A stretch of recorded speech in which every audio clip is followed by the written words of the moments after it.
Bom dia, pessoal. Vamos começar para a gente liberar todo mundo o quanto antes, que hoje é sexta-feira, né? Bom, primeiro eu quero agradecer quem participou ontem, que eu conversei com algumas pessoas, né, na parte da noite. E no dia de hoje a gente vai fazer um pouquinho diferente, né? Comentei com vocês que eu cometi um erro. Eu defini o horário imaginando que a gente estaria no presencial, né? E a gente tem treinamentos, tem exercícios e tudo isso leva um pouco mais de tempo. Então aqui, como é uma gravação, a gente consegue fazer de um jeito um pouco mais rápido. Quero deixar algumas informações. Na apresentação de hoje, vocês vão ver que tem alguns exercícios. Quando a gente chegar nessa etapa dos exercícios, eu vou dar um pause, dar uns minutinhos e voltar. Porque lembra que eu falei para vocês que eu estou. Aqui a gente está gravando, né? Eu não estou aplicando o treinamento para vocês nesse momento. Então, eu estou fazendo uma gravação. Depois eu posso disponibilizar esses exercícios para vocês fazerem sem nenhum problema, tá? Então, vamos começar, vamos montar aqui. Nossa, vamos se organizar. Quem não pegou uma água, pegue, porque a gente vai fazer mais ou menos como ontem, né? Vocês viram que não teve pausa, eu não parei pra gente ir ao banheiro, tomar uma água, mas qualquer coisa a gente faz uma pausa de 2, 3 minutos pra gente só dar uma respirada, tá? Mas a ideia é que a gente faça corrido, né? Sequente, até porque é dessa forma que a gente consegue otimizar o tempo e tudo mais, tá? Vamos embora. Ontem a gente falou de interpretação da norma. Anteriormente, né, a gente falou disso, de interpretar e como a gente iria entender o que a gente vai usar. Hoje nós vamos falar da nossa postura como auditor de fato, né? Como um auditor precisa se comportar, como que um auditor precisa ser para executar o seu trabalho, ou o que eu preciso ter para ser um auditor interno, tá? Então hoje a gente vai falar bastante sobre isso, né? Das posturas que vocês precisam ter e como aplicar isso dentro da empresa. Claro, gente, que aqui é um treinamento, é um curso, então a gente não está praticando. Eu vou até falar para vocês como funciona quando eu faço o treinamento em company. A gente simula a auditoria. E eu só concluo o treinamento quando essa auditoria ela é simulada.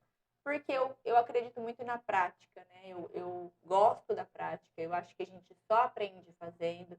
Então, a ideia é que a gente consiga trabalhar de uma forma que seja o mais realista possível. Mas é óbvio que existe N modelos de treinamento, de formação, não só esse modelo que eu uso, e todos são bons. Depende mais do que você busca do que da empresa que está aplicando, tá? Então vamos lá, vamos começar aqui, vamos entender um pouquinho. Formação de auditores internos, sistema de gestão da qualidade, tá? Esse material foi elaborado por mim, mas é claro que todo ele foi tirado da norma ISO 9001, versão 2015, e uma boa parte dele eu também tirei da 19011. Não sei se vocês se lembram que ontem a gente falou um pouquinho dessa norma, só como explicação.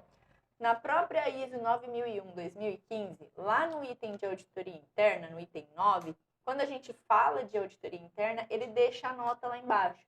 Ver norma 19011. Então, isso significa que as diretrizes que a gente tem que ter partem dessa norma. Então, vocês como auditores internos, vocês precisam ter, vamos lá. Primeiro, a norma que vocês vão auditar, que é a 9001-2015. Segundo, a norma 19011, que é o que dá a diretriz de como vocês precisam trabalhar, de como vocês precisam executar o trabalho, ok? Das posturas, da questão ética, do comprometimento, tudo que você precisa ter para fazer isso de uma forma correta. E em qualquer lugar também, porque quando a gente fala de auditoria, a auditoria ela pode ser aplicada desde uma empresa pequena até uma empresa grande, mas o formato é o mesmo, tá? A gente não muda as sequências. Então vamos começar um pouquinho aqui, vamos pensar sobre a questão da abordagem de processos que a gente falou ontem. Quando a gente fala de processo, vamos recapitular. Processo é tudo aquilo que eu transformo, uma entrada em uma saída, tá? Então, eu tenho um conjunto de atividades que transformam uma entrada em saída, aquilo é considerado um processo. Eu tenho uma atividade específica, ela não é um processo, ela é uma atividade, tá? Como eu defino os meus processos? Lembra que nós falamos do processo principal, processo de suporte e processo de apoio. Processos principais são aqueles que têm o contato direto com o meu produto ou com o meu cliente. Os processos de suporte são aqueles que, sem eles, eu não consigo fazer o meu produto ou prestar o meu serviço. E os processos de apoio, eles são de finalização ou de início, mas que eles não impedem o meu trabalho direto no meu produto ou direto no meu serviço. E aí lembra que eu dei aqueles exemplos, né? Quando a gente fala de processo de primário, geralmente está ligado à produção, à fábrica, quem de fato produz. Quando eu falo do meu processo de suporte, o exemplo é o pessoal do compras. Sem eu ter a matéria-prima, eu não consigo produzir. Um exemplo do processo de apoio é fiscal, contábil, faturamento, todos esses processos, marketing, TI, ou seja, eu consigo executar aquilo ali sem ter um contato, sem eles terem um contato direto com o cliente ou com o serviço, tá? E aí, quando a gente pensa no processo e a gente entende todo ele, né? Eu deixei aí um desenho para mostrar que ele funciona como uma engrenagem e a explicação dele, a gente entende que ele precisa ser abordado. Então, se eu entendi o que é processo, agora eu preciso saber como abordar esse processo. A abordagem de processo é uma definição sistemática de gestão dos processos e interação deles. Quando eu falo abordar um processo, imagina assim, quando eu falo processo, eu estou falando de um processo. Quando eu falo abordagem de processo, eu estou falando de vários processos que se relacionam, tá? Então, eu tenho um processo que tem as entradas, eu tenho que faz as atividades, eu tenho que executa uma saída, e assim vai. Então, toda essa relação entre os processos a gente chama de abordagem. A gente aborda os processos, tá? Todo o SGQ, o sistema de gestão que a gente tem, todos eles, em qualquer lugar, eles funcionam mais ou menos como esse desenho que está aí, que eu estou atrapalhando. Deixa eu subir aqui, pronto. Eles funcionam mais ou menos como esse desenho. Por que mais ou menos? Porque dependendo de onde você está, você pode falar assim, dependendo da norma que você está usando, você não vai usar, por exemplo, a saída como satisfação do cliente. Você vai usar um outro tipo de saída. Mas falando de 9001, sempre vai ser esse modelo, tá? Sempre a gente vai passar por essa carinha que a gente tem aqui.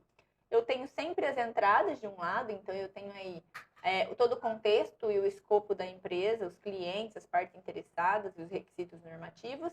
Tenho essa galera do meio aí, que é o pessoal que executa todo o trabalho, e tenho a saída, que é o meu foco. Lembra que eu falei bastante, ISO 9001 pensa no quê? Na satisfação do cliente no meu produto e serviço com qualidade. Essa é a minha preocupação. Então, eu não posso ficar colocando outras coisas aqui, porque elas não vão ter nenhuma importância para a ISO 9001, tá? O foco dela é que o meu cliente esteja satisfeito e o meu produto e serviço esteja com qualidade. E aí, até embaixo, eu mantive a satisfação ainda novamente aqui, ó.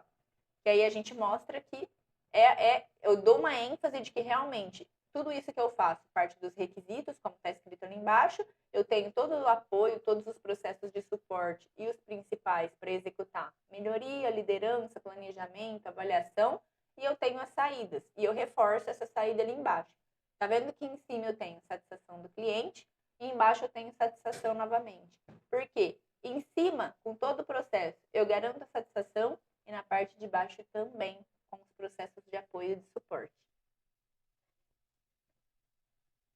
E aqui, mais uma vez, para a gente recapitular, a gente tem aquela família de normas, né, que a gente falou ontem. Qual a família de normas? A gente tem a família da 9000. A família da 9000, ela vai desde a 9000, 2015, até a 9001, 2015. Tem a 9004, 2009 também, que serve para gerenciamento. Então, vamos pensar nesse ciclo que acontece. A ISO 9000 2015, ela é voltada para os fundamentos e vocabulários. Lembra que eu falei que ela é o nosso dicionário? Então, todas as palavras que eu preciso saber o que é, eu não vou dar a minha opinião, eu não vou fazer o meu comentário pessoal. Eu vou olhar na 9000 e falar, significa isso. É assim que a gente faz. Quando a gente trabalha sem se basear na nossa opinião, mas baseando no que a norma fala pra gente, no que o vocabulário fala pra gente, a gente ganha muita credibilidade dentro da empresa. Porque a gente tira aquela ideia de que aquilo é o que a gente quer, é o que a gente acha, ou que a gente está se metendo naquele processo. Porque essa é a impressão que muita gente tem, né? Por que ela fala de processo se ela está falando de certificação? Por que que fala de não conformidade? Você está falando de certificação? Por que que ela tem que saber sobre o comercial? Por que que ela tem que saber sobre o compras? E por aí vai. Só que quando a gente fala disso, né, a gente se envolve nesses processos, existe um motivo para isso. Eu me envolvo nesse processo porque ele tem um item da norma que está envolvido nele. Então, quando eu falo de 9.000 e quando eu uso essas palavras com base na norma, eu tiro essa ideia de que, nossa, a Joyce está querendo se meter naquele processo. Nossa, a Joyce é muito intrometida. Quando eu era funcionária, eu passava mais por isso, viu, gente? Deixa eu me ajeitar aqui. Eu passava mais por isso. Como consultora, eu não passo tanto, porque como consultora o pessoal já procura com esse intuito, né? De que a gente olhe para todos os processos. Mas eu já estive aí, né? Eu já fui funcionária. E como funcionário, é complicado a gente tentar entrar num outro processo. Vocês precisam ter muita sabedoria para fazer isso. Eu bati muita cabeça, tá? Para fazer esse trabalho. Meu primeiro perfil, eu sou uma pessoa bem enérgica, eu sou muito, às vezes em algum momento, eu sou muito sistemática, em algum momento eu posso passar do ponto porque eu sou um pouco nervosa, então eu tenho que me controlar bastante. Eu melhorei muito por causa disso que eu vou explicar para vocês. Essa área, vamos fazer um adendo aqui, vamos bater um papo legal. Essa área de gestão da qualidade, ela já é uma área que por si só ela é cansativa, ela é estressante. Ninguém gosta de ser avaliado, ninguém gosta de ser auditado e ninguém gosta que uma outra pessoa esteja olhando o que você faz, ou palpitando no que você faz, ou dando sugestões no que você faz. Ninguém gosta, nós também não gostamos, eu também não gosto quando alguém interfere no meu trabalho. Então você precisa ter estratégias de como você vai se comportar dentro da empresa onde você está. Isso é muito importante. Porque quando a gente faz esse pensamento, quando a gente se coloca no lugar do outro, a gente consegue ver a melhor forma de ter aquilo que a gente quer. E quando eu comecei, eu tive um consultor que me ensinou, igual vocês, igualzinho, eu passei por esse mesmo caminho. Eu tive um consultor que me ensinou, e esse consultor, como todo mundo que trabalha com a qualidade, ele era muito rígido. E eu aprendi com ele. Então, automaticamente eu reproduzia exatamente o jeito que ele funcionava. Né? Ele funcionava assim e eu acabei reproduzindo isso. E as pessoas não faziam o que eu pedia e aquilo me deixava maluca. Então eu sou, né? Eu já tenho esse temperamento um pouco mais enérgico, então eu ficava muito estressada, eu ficava muito brava e eu era muito incisiva. Mas eu nunca fui chata. Nunca fui chata. Eu nunca fui uma gestora. Todos os lugares que eu passei, todas as pessoas que eu tive contato, claro, gente, que sempre tem os feridos pelo caminho, né? Isso acontece com todo mundo. Mas todas as pessoas que eu tive contato, eu tentei fazer isso de uma forma muito leve, para que isso não fosse um problema. Por mais que eu estivesse nervosa e que aquilo me incomodasse, eu não deixava a pessoa perceber que eu estava tão nervosa naquele ponto. Em algumas situações, a gente precisa ser um pouco mais duro. E você precisa conseguir identificar qual é essa situação que você precisa ser mais duro e qual a situação que você precisa ser mais maleável. Tudo tem um limite, né? Também não estou falando que o pessoal não faz e eu vou deixar para lá. Não. Tudo tem um limite, mas também tudo tem estratégias. Como que eu não deixo para lá? Eu vou falar com a pessoa, eu vou orientar ela, eu vou treinar ela, depois eu vou falar com o gestor dela, com o líder, eu vou falar as dificuldades que eu estou tendo.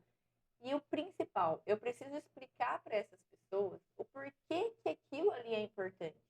Porque às vezes a pessoa, ela fica resistente, não é porque ela não gosta de você ou porque ela não quer ajudar, é porque ela não entendeu o motivo de você estar tentando fazer esse trabalho com ela. Ela não entendeu por que você está ali, ela não entendeu por que você está se metendo naquilo que ela faz, tá? Então é por isso que ela fala para você assim, não, aqui eu não quero que você entre. E ela precisa entender, por isso que a norma, vocês precisam aprender a usar a norma, ela é tão importante, ela precisa aprender que isso não saiu da sua cabeça. Então, o primeiro erro que muita gente comete é o erro de não fazer treinamentos da norma com as pessoas.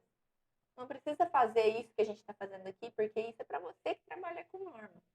Mas as outras pessoas, elas precisam, você pode fazer treinamentos pontuais, mostrando que aquilo que você está falando não está saindo de você. Saiu de um lugar, não é a sua opinião.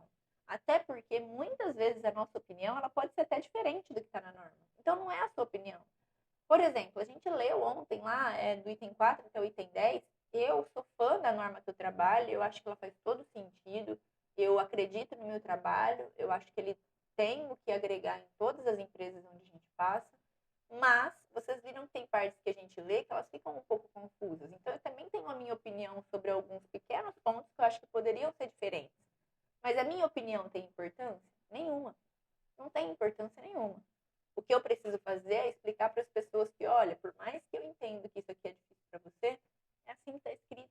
A gente precisa fazer dessa forma. E a gente é muito teimoso também, né, gente?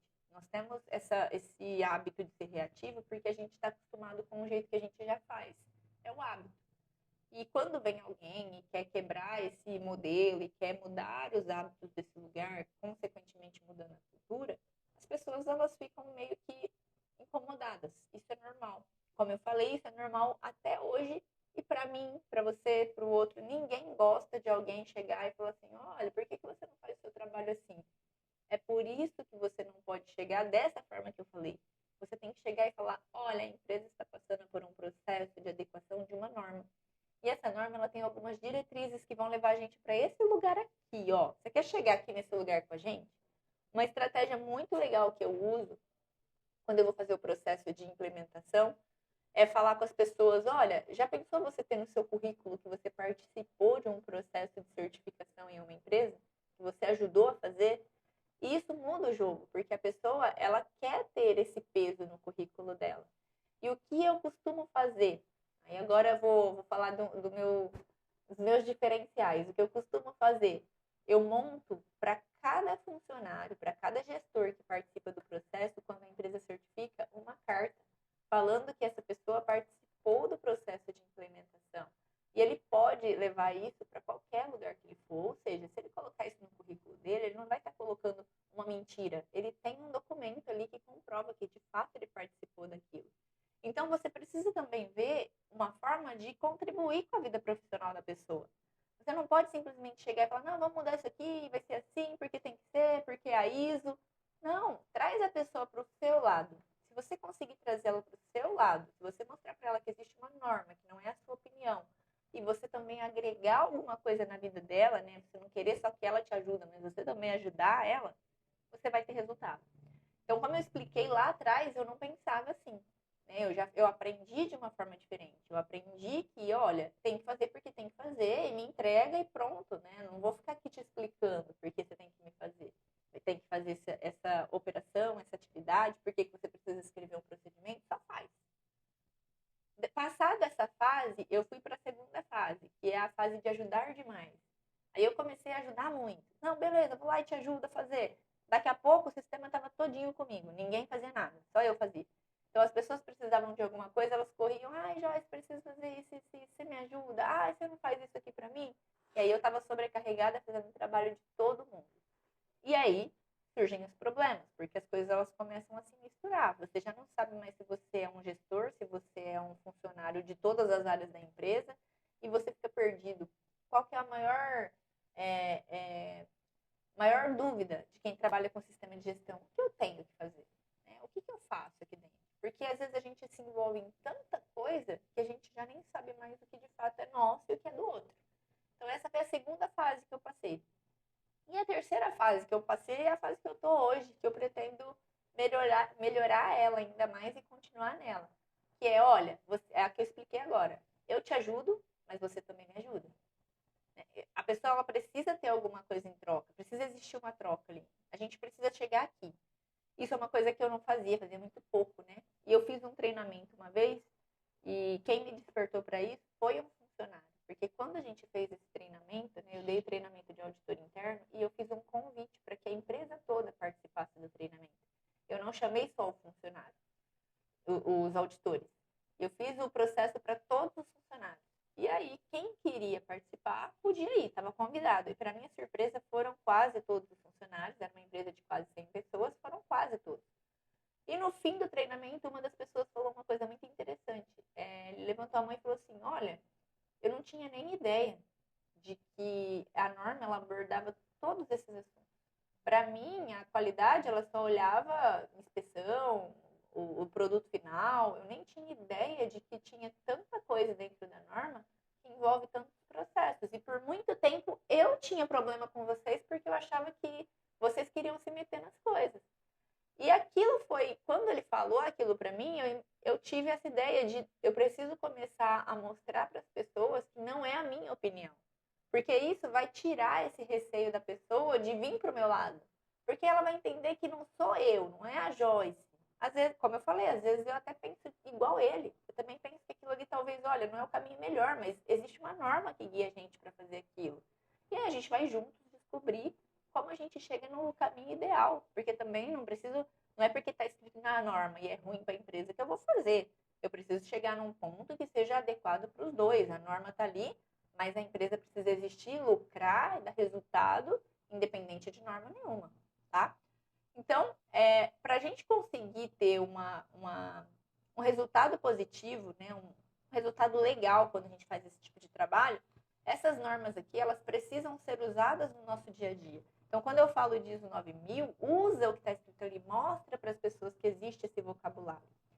A 9001 que a gente falou ontem, a gente leu ela junto, né? Falamos de várias coisas. Gente, isso é um curso, é um treinamento, tem muita coisa. A gente poderia ficar horas falando de cada um dos itens. A gente poderia fazer isso, vocês iriam aprender muito. Mas isso aqui não dá, né? A gente não consegue, fica muito pesado. O que eu aconselho vocês a fazer? Façam treinamentos com frequência, tá? Treinamentos separados. Estão fazendo esse aqui de formação de auditor, fizeram o de interpretação da norma ontem. Olha, daqui um mês, daqui 2 meses, vai lá, estuda um pouquinho um item, estuda outro item. A gente nunca para de aprender. Eu faço esse treinamento de interpretação com pessoas diferentes todo ano. E eu trabalho com isso. Mas eu vou porque eu quero ver como aquela pessoa interpreta a norma. Porque aquilo pode me agregar. Então, não deixem de fazer isso. Continuem estudando. Aí, os 9001 que a gente leu, são todos os requisitos que precisam ser atendidos dentro da norma. Aí a gente tem relatórios técnicos, né? Que isso é um detalhe, não são todas as normas que tem, mas temos os relatórios técnicos. E temos a ISO 9004, que é na versão 2009, que ela fala sobre o gerenciamento, né, do processo de sistema de gestão e tudo mais. Só que elas são diretrizes, tá? A única aqui que é certificável é a 9001-2015. Todas as outras são normas orientativas. E aí ali em cima a gente tem uma explicação de norma de medição e norma de auditoria. A de medição vocês podem até não usar muito, que é a 112, né, que a gente fala. Ela não é muito usada, mas tudo bem, né, tá aí de exemplo para vocês. E a gente tem a 19.011, ou 19.011, cada um fala de um jeito, que é a de auditores, que eu falei para vocês ontem. A gente vai se basear nessa norma para fazer todo o treinamento de hoje de manhã, tá? Essa norma é o que guia o auditor. É a forma como ele tem que trabalhar. Por isso que até aqui a gente tem o nome guias, né? Porque é de fato o que elas são. Elas são orientativas. As normas ISO 9001 para o SGQ, a gente tem aqui, como eu falei, a explicação do que é certificável e do que não é certificável. Então, quando eu falo da 9001-2015, ela tem foco na eficácia e foco no cliente. Ela é certificável. Mas quando eu falo, por exemplo, da 9004, ela é uma norma de diretriz, ela não é certificável, ela foca numa sustentabilidade do negócio, ela foca em partes interessadas, ela vai além da 9001, porque ela pensa no gerenciamento. Eu uso bastante ela para empresas que me procuram para não certificar, elas só querem se organizar. Aí eu junto as duas normas para conseguir trabalhar de uma forma bem legal, tá? Ambas têm uma abordagem focada em gestão da qualidade, né? Porque é uma família da 9000 e elas são baseadas nos 7 princípios da qualidade. Há quem diga que agora virou 8, mas eu gosto ainda dos 7. Acho que são suficientes. A gente não pode também, gente, ficar mexendo muito nas coisas, porque a gente gera muita dúvida nas pessoas que usam. Processo tem outro nome, aí daqui a pouco você está fazendo um negócio que vira com outro nome, e aí todo mundo vai ficando perdido e a gente não consegue chegar em lugar nenhum, porque a gente não consegue nem fazer o básico bem feito e já está mudando de nome. Então dá o nome correto para as coisas, trabalha muito bem o básico e o simples para depois você começar a implementar coisas melhores no seu negócio, tá? Então aqui os 7 princípios que a gente tem. Foco no cliente. Como eu falei ontem o dia todo, várias vezes, e é o primeiro que a gente tem aqui, A 9001, ela está focada no cliente, ela não está focada no funcionário, na comunidade, na sociedade, ela não está preocupada com isso. Ela está preocupada se o cliente está satisfeito e se o produto está bom. Segundo ponto que ela aborda, né, o princípio, é a liderança. Sem eu ter uma liderança muito bem definida dentro da empresa, eu não consigo atingir nenhum dos outros princípios que a gente tem aqui. O outro ponto, o envolvimento das pessoas. A gente precisa de pessoas para executar os processos, para executar as atividades que a gente fala. Sem elas, a gente não tem um sistema de gestão. Existe uma discussão, né, até em muitos lugares, que o pessoal fala que gostaria até que tirassem a certificação e tudo mais, para que as pessoas se envolvessem mais. Agora, há pouco tempo, eu participei de um fórum de qualidade, onde a discussão era, será que a gente precisa realmente de alguém de SGQ? Porque as pessoas precisam começar a entender que elas fazem parte do negócio. Mas eu acho que tudo depende da forma como a própria empresa implementa o sistema. Isso é igual a gente falar de sistema ERP, né, do ERP, dentro de uma empresa. Eu tenho muitos clientes que reclamam do ERP, que ele é ruim, que não funciona, mas quando a gente vai analisar, 80% do problema do sistema, ele está voltado para como a pessoa parametrizou o sistema. Ele está voltado a como as pessoas fizeram o sistema. Então, às vezes, a gente contrata alguma coisa achando que ela vai resolver os problemas, mas quem resolve os problemas somos nós. Então, eu estou comprando uma ferramenta. A ferramenta não vai vir pronta e te dar uma mágica de como você tem que fazer no seu negócio. Quem tem que fazer isso é você. Então, é a mesma coisa para o sistema de gestão. Então, às vezes o pessoal pensa, nós vamos implementar a ISO 9001. Eu já ouvi isso de uma empresa, de um cliente. Quando eu cheguei, né, e eu falei assim, olha, vamos sentar e escrever os procedimentos. Ele falou para mim, não, onde eu trabalhei, a pessoa chegou com tudo pronto. Você tá maluca sentar e escrever. Tudo bem que alguém leve isso tudo pronto. Não tá errado. Eu acho que cada um tem uma forma de trabalhar.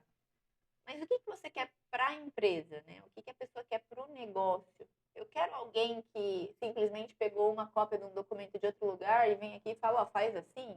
Não é legal isso. Por quê? É um outro ambiente, são outras pessoas, é outra liderança que a gente acabou de falar, é outra cultura. Os processos são outros, as coisas acontecem de uma forma diferente.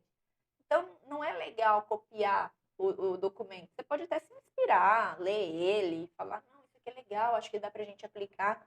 Mas escreva os seus documentos, né? Porque assim você consegue também um envolvimento maior de todo mundo. Abordagem de processo, que é o que a gente já falou ontem, falou agora no slide anterior, né? Abordagem de processo é toda a relação que eu tenho entre um processo e outro. A melhoria, que nunca acaba, como eu também expliquei, a gente nunca vai parar de corrigir, a gente nunca vai parar de ter problemas. Essa semana, uma pessoa falou para mim, eu queria trabalhar em tal lugar porque lá é perfeito. Eu falei, então não entra, porque se é perfeito, você vai estragar. Onde tem gente, tem problema. Não tem como a gente falar assim, não vai ter melhoria, não vai ter não conformidade. Aonde tem um ser humano, vai ter uma falha, vai ter um erro, você vai esquecer alguma coisa, você vai fazer alguma coisa errada. O seu humor muda. Imagina numa empresa com 100 pessoas, 100 funcionários. Cada um tem uma opinião, cada um tem uma crença, cada um veio de um canto. Gente, é impossível eu não ter atrito, é impossível eu não ter problema. Cada pessoa tem uma família e está vivendo uma situação dentro da casa dela. E essa ideia de que a gente é um no trabalho e outro em casa, ela é completamente equivocada. Você é uma pessoa só. Se você está com problema em casa, obviamente isso vai refletir no seu trabalho. Então, tudo isso reflete nas ações de melhoria, nos problemas que a gente vai ter, nas falhas que a gente vai ter e que a gente precisa corrigir. Então, a melhoria, ela é contínua. Decisões baseadas em evidências, né, que é o outro princípio. Para mim, esse é o principal princípio. Por quê? Eu vou reforçar isso para vocês, não é a sua opinião. Eu preciso me basear em alguma coisa. Não é o que você acha. Não importa o que você acha dentro de um processo de sistema de gestão. Importa o que a norma diz para você fazer. Então, eu preciso de evidências para eu tomar as minhas decisões. Eu vou fazer uma mudança. Tá, com base em que eu vou fazer essa mudança? Eu vou melhorar um processo. Eu vou melhorar por quê? Onde eu quero ir? Qual que é a evidência de que esse processo precisa ser melhorado? Para que também não vire um oba-oba e que a gente comece a mudar tudo que precisa, Não, porque às vezes a gente precisa de um período de... Às vezes não, a gente precisa precisa de um período de maturação das ideias. Então, eu vou lá, implemento um sistema, eu não vou ficar mudando esse sistema na semana que vem. Eu vou deixar as pessoas usarem ele. Eu preciso que aquilo ali incorpore na empresa. Eu preciso que aquilo ali entre ali no processo deles e daqui a pouco eles nem percebam que eles façam aquilo. E aí, depois que isso está assim, é que eu vou, olha, vamos melhorar aqui, vamos melhorar ali. Se eu chego e começo a mudar as coisas sem parar, as pessoas, elas enlouquecem, porque a gente não foi feito para isso, né? A gente foi feito, nós queremos, quanto mais a gente fica parado, mais parado a gente quer ficar, e a gente é meio que do hábito, acostuma a fazer, e aí quando você vem com uma mudança é muito difícil. Então imagina você vir com várias mudanças ao mesmo tempo, a pessoa enlouquece. Você tem que ir por partes, para que ela vá aprendendo e absorvendo tudo aquilo que você está explicando para ela, com base em evidências, nunca com base no que você acha, no que você pensa e tudo mais. E o último, não menos importante, gestão de relacionamentos. É o que eu falei anteriormente também. Não tem como você fazer um bom trabalho sem as pessoas. Você precisa de todos os processos envolvidos, você precisa de todas as pessoas participando. E para isso você precisa de um bom relacionamento com as pessoas. Já foi, há muitos anos atrás, aquele perfil de qualidade de pessoas carrasco, que bate o pé, que briga. Já foi. Isso não funciona mais. O modelo de mercado, ele mudou muito. Vocês estão vendo que a gente fala muito de administração aqui? Como eu falei, é uma norma de administração de negócios. O modelo de negócios, ele mudou muito. Então, hoje, as pessoas, elas são muito mais intolerantes do que elas eram antes. Antes, né, a gente pode pegar na época dos nossos pais, dos nossos avós, e às vezes eles até contam essas histórias pra gente de como funcionava, né? Como que era o trabalho, como que era a relação patrão-funcionário, a relação funcionário-funcionário. Era um negócio um pouco mais difícil, porque o patrão falava que você tinha que baixar a cabeça, você precisava pôr comida em casa, e a gente só conhecia aquele mundo. O mercado hoje é outro. Hoje as pessoas, elas não aguentam mais muita coisa. Ela pede a conta e vai para um outro lugar, ela pede a conta e vai fazer o negócio dela. Hoje a gente tem mais profissões, novas profissões, profissões mais digitais, profissões que não precisam ficar no campo. Então isso tudo abriu um leque para a gente repensar também o nosso jeito de trabalhar.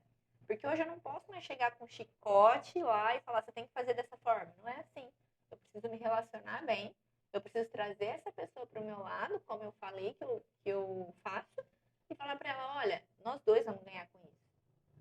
E aí você conseguir gerenciar bem esses relacionamentos entre você e as pessoas e entre elas, né, durante o período de trabalho, durante todas as funções que vocês precisam ter dentro de uma empresa.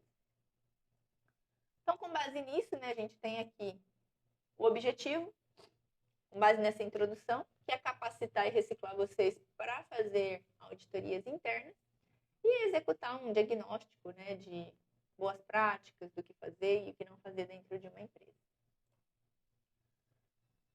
Quais são os objetivos de uma auditoria interna? Por que a gente faz auditoria interna dentro de uma empresa? Primeiro, a gente gostaria, né, de ter as boas práticas cumpridas. O que são as boas práticas de fabricação?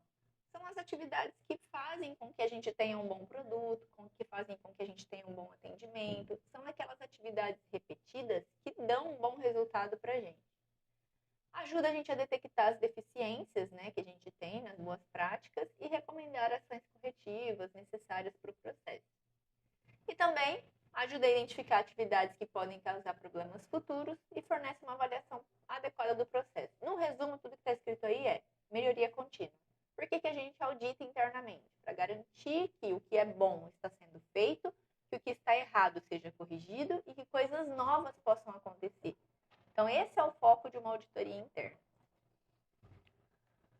Estabelecer um referencial para desenvolver e avaliar as melhorias a serem introduzidas, reduzir desperdícios e retrabalhos, preparar os demais colaboradores para a auditoria externa. Auditorias devem ser gerenciadas para agregar valor. Quero falar um pouquinho mais sobre isso.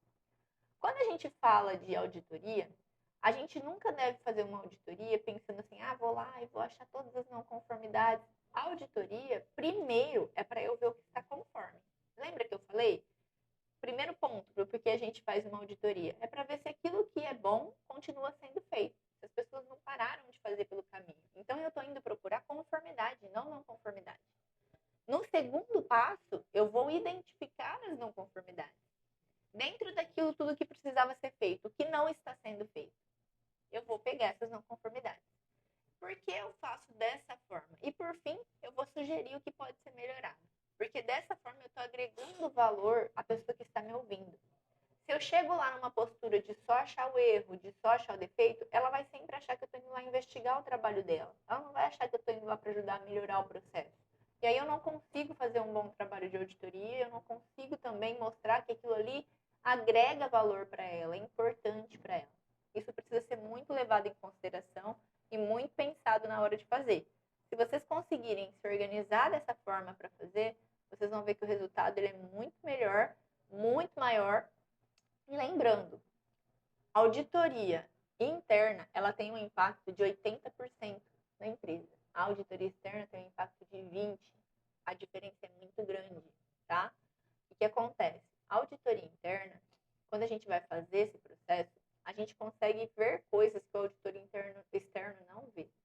Primeiro, porque a gente faz essa auditoria com mais tranquilidade, ela é menos, incomoda menos as pessoas, porque é uma auditoria interna e elas se abrem mais para que a gente veja o que tem de errado. Mas se você tiver uma equipe interna, é melhor ainda, porque a sua equipe interna conhece a sua empresa. E aí esse pessoal, eles vão saber ir direto ao ponto. E é ali naquele ponto que precisa ser corrigido. Então, ela agrega muito mais valor do que uma auditoria externa. Por quê? A auditoria externa, imagina que essa pessoa ela vem na sua empresa uma vez ao ano, uma vez a cada 6 meses, ou uma vez a cada 2 anos. Ela não conhece o seu processo. E, gente, muitas vezes o auditor nem lembra do que ele te falou. Ele te audita todo ano, mas ele não lembra do que ele te falou no ano passado. Então, isso é até uma dica que eu dou para todo mundo, né? Sempre que acaba a auditoria externa, eu falo, pelo amor de Deus, vocês não vão sair feito loucos, fazendo tudo que o auditor deu de sugestão. Por quê? A hora que você tá ali batendo um papo, gente, é natural você ir dando sugestão. Ah, ó, faz isso. Ó, por que vocês não tentam fazer aquilo? É natural, tá? Auditor que fala que não faz isso, tá mentindo. A gente faz mesmo. É natural, é nosso. Ok. Só que você vai sair fazendo? Óbvio que não, a sua realidade é outra. Você precisa analisar todos aqueles comentários do auditor e ver se realmente eles se aplicam para você. Porque, lembra que eu falei? Que pode acontecer. Eu vou lá na sua empresa, te audito, sou auditora externa, vou lá na sua empresa, te audito. E aí eu falo para você assim, olha, por que você não faz isso? Te deixo um monte de sugestão, de ideia, de dica e tudo mais. Eu vou embora. No ano que vem eu volto. Todas essas dicas que eu te dei, eu não escrevi elas em lugar nenhum. Porque a gente também não é assim, né, gente? A gente pensa. O auditor vai lá, ele dá umas dicas, mas ele não põe no relatório. Ele só põe no relatório aquilo que de fato tem em relação com a norma. E aí você saiu feito um louco, fazendo tudo aquilo que eu te sugeri. E no outro ano eu nem me lembro daquilo que eu te sugeri. Por que eu não me lembro? Primeiro, eu vou na sua empresa uma vez por ano. Segundo, nesse intervalo de um ano, eu visitei outras 500 mil empresas, meu amigo. Você acha que eu vou lembrar o que eu falei para você? É impossível. Só que na sua cabeça, como você lida com um auditor, você acha que ele vai se lembrar. É você lidando com um. É um lidando com 100, com 200. Não tem como. Então, tenham atenção. Por isso que a auditoria externa, ela é muito boa. Gente, eu não sou contra. Eu sou auditora externa, né? Mas a auditoria interna, ela agrega muito mais valor. É incomparável o quanto uma auditoria interna agrega valor e o quanto uma externa agrega valor. Tá? É incomparável. E aí, falem o que quiser, cada um tem a sua opinião, mas eu tenho isso como evidências. Eu tenho evidências disso, de que uma auditoria interna ela faz o processo ser muito mais melhorado do que a auditoria externa. A auditoria externa, eu vejo ela hoje, de fato, como alguém que vai lá fazer um check, né? Fez, não fez, está mantido, perfeito. E a auditoria interna, eu vejo ela muito como agrega valor, melhoria contínua, pegar em não conformidades, fazer um trabalho de desenvolvimento, enfim. Eu sou fã de auditoria interna, tá? E por mim, a gente desenvolveria muito mais funcionários do que são desenvolvidos hoje. Eu focaria muito mais em treinar pessoas para ser auditores internos do que ficar contratando pessoas para vir fazer uma auditoria interna na minha empresa. Não que isso não agregue. Eu não fiz ainda o cálculo do quanto tem de diferença entre fazer com uma equipe interna e fazer com uma pessoa contratada. Então, por exemplo, eu tenho pessoas que me chamam para fazer auditoria interna. E eu vou. Eu ainda, Claro, gente, que quando eu atendo a empresa é diferente, porque eu conheço o processo deles, né? Eu sei como funciona, eu consigo agregar bastante. Não estou falando desse modelo, eu estou falando, imaginem uma empresa que não conhece meu trabalho e me chama para fazer uma auditoria interna. Ou eu não conheço o trabalho dela. É legal, funciona. Só que depois, o que você tem que começar a fazer? Treinar a galera. O que eu sempre sugiro nas empresas que eu certifico? Eu sugiro, primeiro e segundo ano, auditoria externa. Contrata alguém para fazer auditoria interna na sua empresa. Porque nesse primeiro e segundo ano você está treinando a sua equipe. E em intervalos você vai colocando essa galera também para fazer auditorias internas. Faz específico, ó, nós vamos auditar hoje o comercial, nós vamos auditar amanhã a produção, para o pessoal ir sendo treinado. Depois desses 2 primeiros anos, equipe interna. E aí depois você começa a intercalar. Equipe interna. Equipe interna faz um ano, equipe externa faz outro ano. Equipe interna faz um ano, equipe externa faz outro ano. Você tem olhares diferentes para o seu negócio. Olha que brilhante, gente. É ótimo. Se conseguir fazer assim, o resultado ele aparece, tá? Vamos falar um pouquinho de gerenciamento e de auditoria. O que precisa, né, para a gente gerenciar uma auditoria? Quais são os documentos que a gente precisa? Vamos dar uma lidinha aí enquanto eu tomo um gole de água.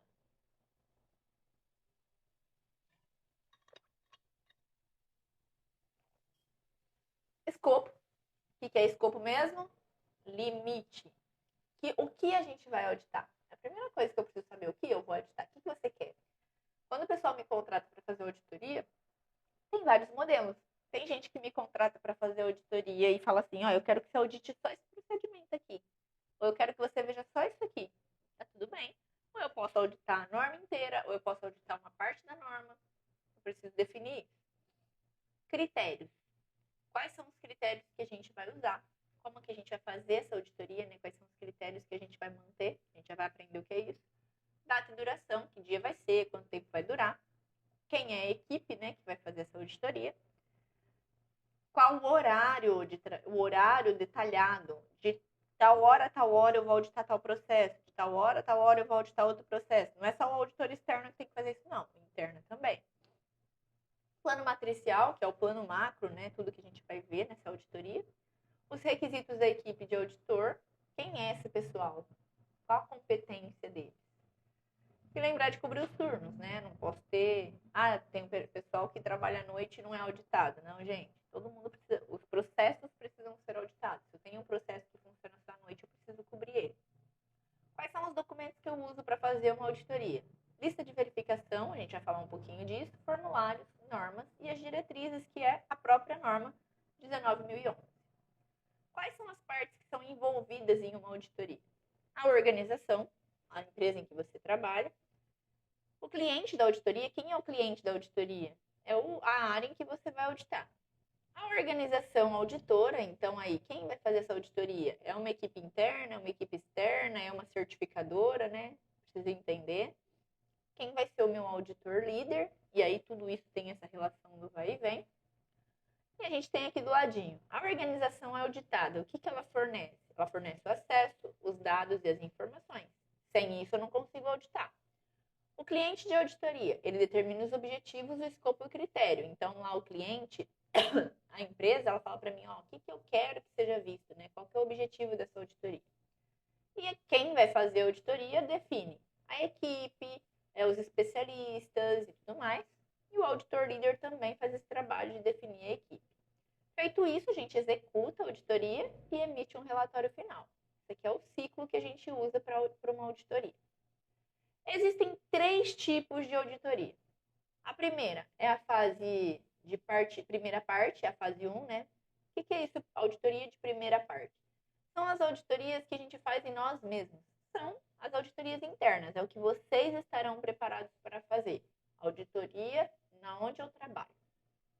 As auditorias de segunda parte, que é, por exemplo, um cliente, um fornecedor, é uma parte interessada. Imagina que você trabalha, eu trabalho aqui nessa empresa, estou em uma empresa e aí tem um pessoal que vem aqui me auditar.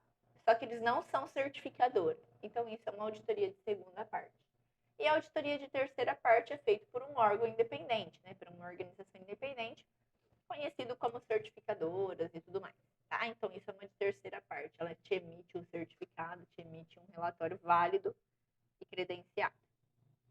Gravem isso aqui porque é muito importante. Primeira parte, segunda parte, terceira parte. As diferentes partes de uma auditoria. Né? A gente precisa pensar, isso é tudo aqui tirado da 19.011, tá? Quando você vai montar uma auditoria, você tem que quebrar ela nesse formato que está aqui, ó. Iniciar a auditoria. Como a gente inicia a auditoria? Fazendo uma reunião de abertura. Eu preciso explicar para as pessoas como isso vai funcionar. Vamos dar uma pensada aqui, ó. Primeira atividade que a gente faz quando a gente vai fazer uma auditoria. Primeira, a gente faz o programa e o plano que está escrito lá na ISO 9001. Vou fazer o programa, vou fazer o plano. Beleza, separei tudo bonitinho. Vou montar a minha reunião de abertura, uma apresentação. Vou explicar como vai funcionar essa auditoria. E vou montar a lista de presença que eu quero que todo mundo assine para mim que participou daquele processo, daquela reunião. Certo? Fiz isso aqui, eu estou fazendo a parte prévia. Eu começo a analisar os documentos, como está escrito aí, ó. Vou estudar os documentos, vou analisar os documentos, né? Vou ver tudo que precisa ser feito. Depois eu preparo as atividades. Vamos embora, gente. Quem vai auditar o quê, como vai funcionar e por aí vai. Você vê que ela leva um tempo maior. Ou seja, para eu gerenciar uma auditoria, não é só ir lá e auditar. Eu preciso pensar em tudo isso antes. Por isso que é importante ter uma equipe, mas entender que essa equipe está realizando um trabalho, uma função. Tanto que eu peço para fazer descrição de função de auditor interno, porque é uma função. Eles vão ter responsabilidades. Eles vão ter tarefas além do treinamento. Eles precisam emitir relatório. Então, tudo isso tem que estar muito bem orquestrado, porque essas pessoas elas estão sendo tiradas do posto dela de trabalho. Você está sendo tirado do seu posto para você executar uma auditoria interna. Então, isso precisa estar muito bem organizado. Depois que eu fiz todo esse planejamento, que novamente é a parte que leva mais tempo, porque é a mais importante, aí eu vou auditar. Vamos lá, galera, né? Tá vendo aí, ó? Conduzindo a auditoria on-site. O que é site? É a localização. É onde eu vou, é o endereço. Vamos pensar assim que é mais fácil. Então, ali, começa a fazer. Vamos embora. Fulano vai para lá, o Beltrano vai para lá e a gente começa a auditar. Depois a gente tem os relatórios e as conclusões. Como que foi, cada um tem seu apontamento e aí a gente faz um relatório final. E por último, o acompanhamento. Né? Teve as não conformidades, e aí a gente vai acompanhar, o SGQ que vai acompanhar, como que vai ser, a gente